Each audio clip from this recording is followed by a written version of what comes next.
good news muna po tayo, Idol. Christmas latte. Patok po sa mga coffee lovers ngayong holiday season. Ikwento mo ang nakakagising niya. Pangkape kasi ito na good news na yan, Idol Maya.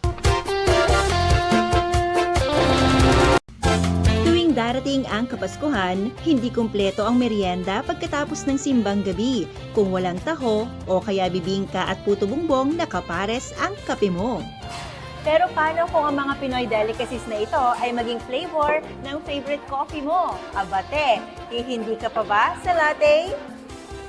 Patok na patok ngayon sa mga coffee lovers ang Christmas latte flavors ng isang coffee shop dito sa Pangasinan, ang 9294, kung saan ang bibingka, puto bumbong at taho ay naisipan nilang gawing flavor ng kanilang latte tuwing sasapit ang Christmas season.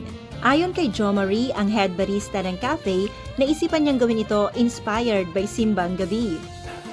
Yung puto bumbong and bibingka latte, inspired po sa simbang gabi po. And then yung taho latte naman po, every morning yung pamangking ko bumibili lagi ng taho kaya. Then yung boss din namin, sabi nila na mag-try ako ng ibang mga drinks para sa Christmas drinks po.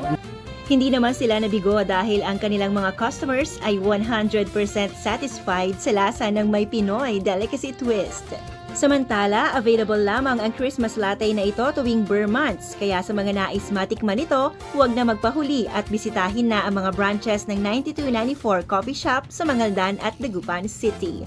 Yan ang ating good news. Ako po si Idol Maya, Tatak IFM. IFM News. IFM News. IFM News.